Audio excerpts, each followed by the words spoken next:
Hello बच्चों, स्वागत आप सभी का। तो बच्चा मैथ्स के क्वेश्चन में ऐसे लेके आया हूं आपके लिए जो कि आपकी हेल्प करेगा आपके एग्जाम को लेकर। बस आपको ये चीज समझना है बच्चों कि आपकी कैलकुलेशन मजबूत कर लीजिए। अगर आपका मैथ्स का कैलकुलेशन सबसे अच्छा है, रीडिंग अच्छी हो गई है, मेथड को समझना आसान अगर आपने कर लिया है तो आपका सिलेक्शन हो जाएगा बच्चा। क्योंकि मैथ्स में ही सबको प्रॉब्लम आती है और मैथ्स में ही बच्चा कमजोर है। तो बच्चा ध्यान रखिएगा, कैलकुलेशन अच्छा कीजिए, सवाल को रटने से कुछ नहीं होगा, बेसिक समझिएगा। चलिए बच्चा, आज हम इस पे काम करेंगे, इसी चीज को सीखेंगे। तो लाइक से सब्सक्राइब करना मत भूलिएगा बच्चा। सभी बच्चों से निवेदन है, आज 15 अगस्त पे बच्चा आज का जो ऑफर है मैं आपको बताने वाला हूं। जो ऑफर हमारा चल भी रहा है वैसे, पर आज लास्ट है, उसको तारीख है ना, आज लास्ट है, उसके बाद ऑफर ये नहीं मिलेगा। तो इसी बात पे बच्चा सभी को शुभकामना स्वतंत्रता दिवस की। और बच्चा सभी को लाइक करना है, ध्यान रखिएगा। और कमेंट में सभी तिरंगा फैला दीजिए, तिरंगा ही तिरंगा फैला दीजिए कमेंट के अंदर। चलिए बच्चा देखिए, जो ऑफर है आप सभी को पता है, सभी को वैसे पता ही होगा जो रेगुलर हमसे जुड़ा हुआ है। तो 599 बच्चा आपको ऑफर चल रहा है हमारा, ये प्राइस बढ़ जाएगी। तो आपको एप्लीकेशन का लिंक मैंने डिस्क्रिप्शन में डाल दिया है, या फिर आप प्ले स्टोर पे जाके सीधे टाइप कीजिए धाकड़ ऑनलाइन एकेडमी, जो हमारे यूट्यूब चैनल का नाम है। प्ले स्टोर पे डालिए, आपको एप्लीकेशन आ जाए, उसको इंस्टॉल कीजिए और उस पर कोर्स आप ले लीजिएगा रजिस्ट्रेशन वगैरह करके, ठीक है। उसके अंदर बच्चा आपको लेसन 1 से मैथ्स की क्लास रिकॉर्डेड, अभी हम जो चल रहा है वो रिकॉर्डेड हमने डाला हुआ है पहले से, यानी कि जो हमने पढ़ा दिया उसमें अवेलेबल है रिकॉर्डेड, सारा लाइव ही था। हमने जो पढ़ा दिया वो अवेलेबल भी है, जो हमने सारा जो लाइव पढ़ा अभी तक। बाकी हम दोबारा से चैप्टर 1 से भी रिवीजन करवाएंगे आपका, तो आप वहां से भी हमारा जो मैथ्स की क्लास है वो शुरुआत से ले सकते हो। चैप्टर 1 से शुरुआत होगी उसकी, वो भी आपको मिल जाएगी। और साथ साथ बच्चा आपको मॉडल पेपर तो मिलेंगे मिलेंगे, जिससे आपकी प्रैक्टिस अच्छी हो जाएगी। टेस्ट सीरीज भी आपको मिलेगी, जिससे आपको प्रैक्टिस अच्छी हो जाएगी। तो ये इसके साथ फ्री है एक तरीके से, मान के चलिए आप ले लो, ज्यादा कोई खर्चा नहीं है। अगर सिलेक्शन हो गया तो ये पता नहीं कितना गुना आप कमाओगे आपकी लाइफ में, अगर आपने यहाँ पर हासिल कर लिया मुकाम तो। चलिए बच्चा आगे बढ़ते हैं, बाकी आप सभी समझदार हो, समझ चुके होंगे। पहले क्वेश्चन पे आते हैं। क्वेश्चन क्या कह रहा है? सबसे छोटी पूर्ण संख्या और 2 अंकों की सबसे बड़ी संख्या के बीच की पूर्ण संख्या की संख्या है। अब क्या बोल रहा है वो, सवाल को समझो बच्चा, इस सवाल को समझो। अगर आप सवाल को नहीं समझ पाते हो तो सवाल कैसे बनेगा? बात को क्या मैं समझाना चाह रहा हूं उसको आप थोड़ा गहराई से समझिएगा, मेरी बात को तवज्जो दीजिएगा, समझिए ध्यान से। सबसे छोटी पूर्ण संख्या, सबसे छोटी पूर्ण संख्या कौन सी होती है बताओ? सबसे छोटी पूर्ण संख्या कौन सी होती है? आपको सभी को पता होना चाहिए। सबसे छोटी पूर्ण संख्या बच्चा कौन सी होती है, आप सभी को पता होना चाहिए। सबसे छोटी जो पूर्ण संख्या है कौन सी बच्चा? छोटी। कौन सी छोटी की बात हो रही है? वो है बच्चा 0। वो क्या है बच्चा? 0। सबसे छोटी पूर्ण संख्या 0 है। और 2 अंकों की सबसे बड़ी संख्या के बीच, 2 अंकों की सबसे बड़ी संख्या के बीच, 2 अंकों की सबसे बड़ी संख्या कौन सी है? 99। 99 सबसे बड़ी संख्या है, ठीक है। अब यहां पूछा कि बीच की पूर्ण संख्याओं की संख्या बताओ, संख्याओं के बीच की पूर्ण संख्याओं की संख्या बताओ। आप देखो बच्चा, 0 से 99 के बीच में कितनी संख्या है? बीच में पूछा है, बीच में पूछा है बच्चा, यानी कि 1 से लगाकर तक 98, यानी बीच में कितनी संख्या है बच्चा? 98 है। तो हमारा आंसर ऑप्शन डी हो जाएगा। इन दोनों के बीच में कितनी संख्या? 1 से लगाकर 98, यानी 98 हमारा क्या होगा? आंसर हो जाएगा। कॉन्सेप्ट को समझ लिया ना? सवाल आपके सामने है और आंसर भी आप बना के आ जाओगे, बस आपको सवाल सही से समझना है और रीड अच्छे से करना है। बात समझ में आ गई?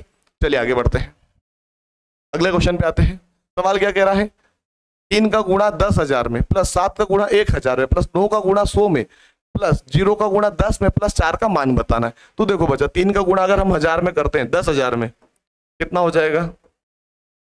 10 का 30 में करेंगे 30, वो 3 0 पीछे लगा दो, ये हो गया 30,000, ठीक है। 7 का गुणा हम अगर करेंगे 1000 में, कितना हो जाएगा? ये 7,000 हो जाएगा, बिल्कुल हो जाएगा। 9 का गुणा अगर हम 100 में करेंगे तो क्या 900 हो जाएगा? बिल्कुल हो जाएगा, हो जाएगा।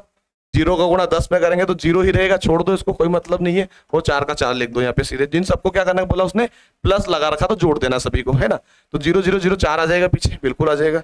इधर 0 0 0 रहेगा, 0 0 9 आ जाएगा, 0 और 7 7 हो जाएगा, वो 3 का 3 आ जाएगा। 37,904, 37,904 बच्चा हमारा जो आंसर होगा वो होगा ऑप्शन सी।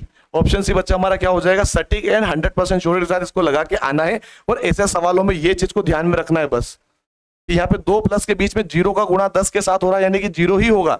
और अगर सभी संख्या अगर गुणे में होती ना, और एक भी अगर 0 हो जाता तो उसका आंसर हमेशा 0 होता है। लेकिन यहाँ पे प्लस दे रखा है, प्लस में आपको जोड़ करके देखना पड़ेगा, ठीक है। यहाँ पे गलती नहीं होना चाहिए, ऐसे सवालों में गलती नहीं होना चाहिए, आपको ध्यान रखना है।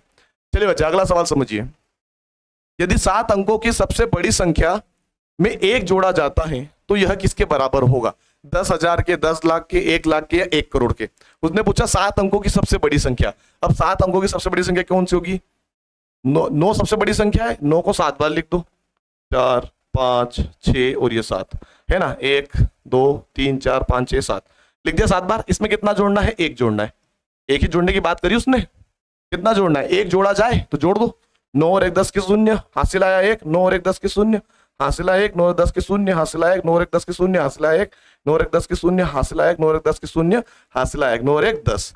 ये हो गया अपना। अब यहाँ पे ऐसे 3 3 के बाद 3 2 2 ये बचा, देख लो, इकाई, ढाई, सैकड़ा, हजार, 10,000, लाख, 10 लाख, करोड़, कितना हो गया, 1 करोड़ के बराबर है बच्चा। ये 1 करोड़ के बराबर है, यानी कि हमारा ऑप्शन डी हो जाएगा।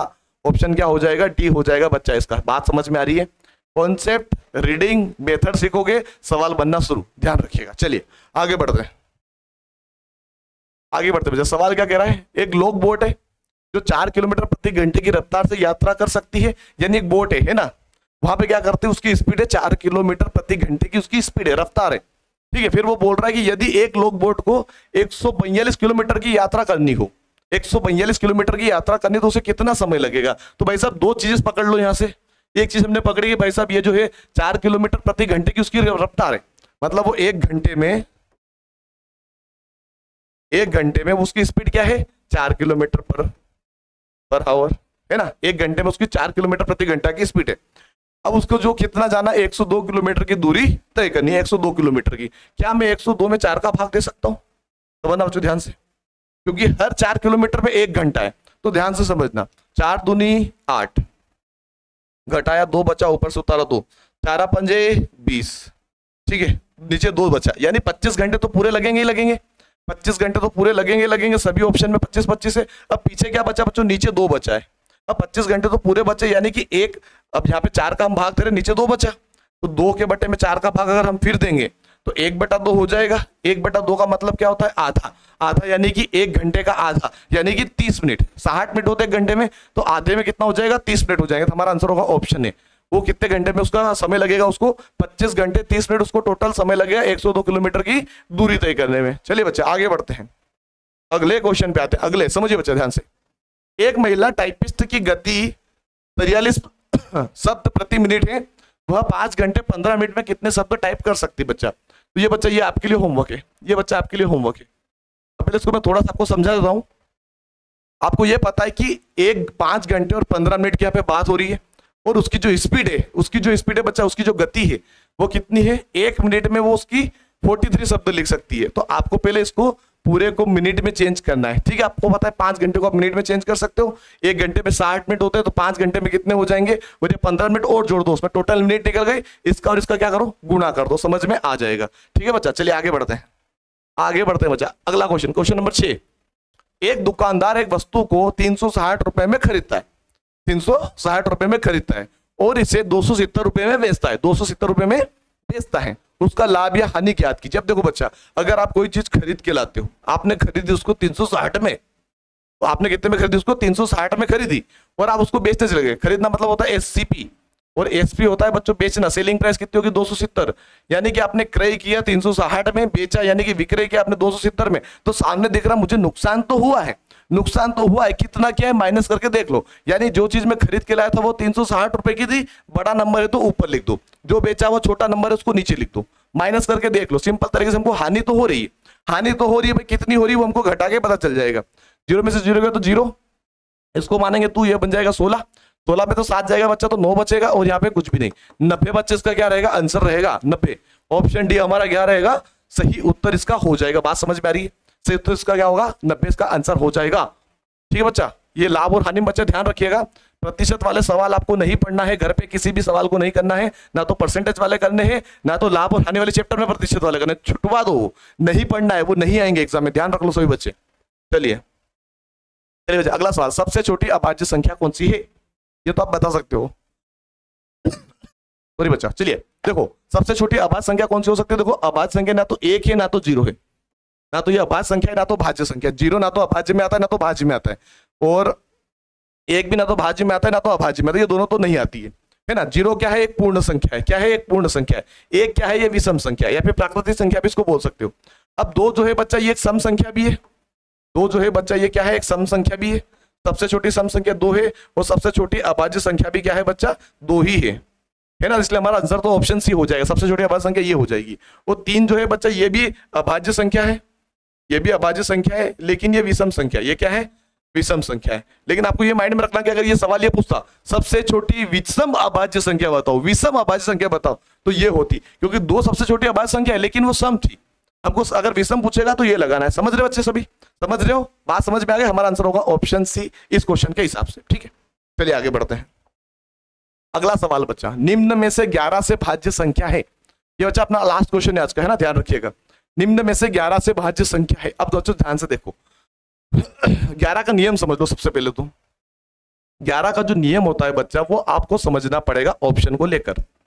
ठीक है, कैसे, जैसे मान लो मैंने पहला ऑप्शन उठाया, क्या लिखा, 7 2 8 4 3 4 2। ठीक है बच्चा, पीछे से एक अंक छोड़ के एक एक अंक ले लो, इसको ले लो, इसको ले लो, इसको ले लो। यानी कि मैंने पीछे से पहला अंक, फिर तीसरा अंक, फिर पांचवा, फिर सातवां, यानी विषम जो प्लेस है ना, जो ओड नंबर था मैंने वो वाली प्लेस यहाँ पे उठा ली पीछे से। इन सबको जोड़ो, 2 और 3 5, 8 और 5 13, 13 और 7 20, इन सबको जोड़ा तो 20 हुआ। ठीक है, इन सबको जोड़ो, जो बची बाकी इन सबको जोड़ो, जो बच गई 2 और 4 6, 6 और 4 10। अब इन दोनों घटाएंगे बच्चा, 20 में से 10 जाएगा तो कितना बचेगा, 10 बचेगा। अब आपको समझ में आ गया कि इस प्रकार से आपको जोड़ जोड़ के जो संख्या बनी उसको घटाना है। जब घटाने पर क्या क्या उत्तर आना चाहिए तो आपको ये समझना है। घटाने पर, माइनस करने पर आपका आंसर 0 आना चाहिए, 11 आना चाहिए, 22 आना चाहिए, 33 आना चाहिए। यानी कि 11 का पहाड़ा आ जाए या फिर 0 आ जाए तो वो 11 से विभाजित होगी, यानी ये जो ऑप्शन है 11 से विभाजित नहीं होगा। बात समझ में आ गई। चलिए अगले ऑप्शन को उठाते, अगले ऑप्शन को उठाते। ये आपको ऑप्शन को उठा के करना पड़ेगा, है ना। सभी में भाग देने से अच्छा ये ट्रिक लगा लो सीधे, है ना, भाग देके नहीं करना, आप सीधे समझ जाओगे। वैसे आप डायरेक्ट भी कर सकते हो यहाँ पे, पर मैं आपको एक एक ऑप्शन करके बताऊं। जैसे दूसरा वाला ऑप्शन हमने ले लिया, क्या है, 6 5 4 3 8 3 2। पीछे से लो, पहला नंबर, तीसरा नंबर, 5वां नंबर और 7वां नंबर। ठीक है, इन सबको जोड़ लो, 8 और 2 10, 10 और 4 14, 14 और 6 20 हो गया इसका जोड़ने पर। इसको जोड़ो, 5 और 3 8, 8 और 3 11। ठीक है, तो 20 में से 11 जाएगा बच्चा तो 9 बचेगा। ये भी नहीं होगा हमारा आंसर, क्योंकि क्या बचना चाहिए, 0 बचना चाहिए, या फिर 11 बचना चाहिए, या फिर 22 बचना चाहिए, या फिर 33 बचना चाहिए, या फिर 44 बचना चाहिए। जो 11 का पहाड़ा है वो बचना चाहिए। 9 11 के पहाड़े में नहीं आता, और 0 तो नहीं है वो, है ना। चलिए इसको भी हटाओ, ये ऑप्शन भी हमारा नहीं होगा, ये भी गलत है हमारा, ये ऑप्शन गलत है। तीसरे ऑप्शन पे आ जाते हैं, ये वाला ऑप्शन लेते हैं, तीसरा वाला। 8 ले लिया, 4 ले लिया, 3 ले लिया, 2 ले लिया, 6 ले लिया, 4 ले लिया, 4 ले लिया। अब इन सबको जोड़ो, कैसे, पहला नंबर, तीसरा नंबर, 5वां नंबर, 7वां नंबर।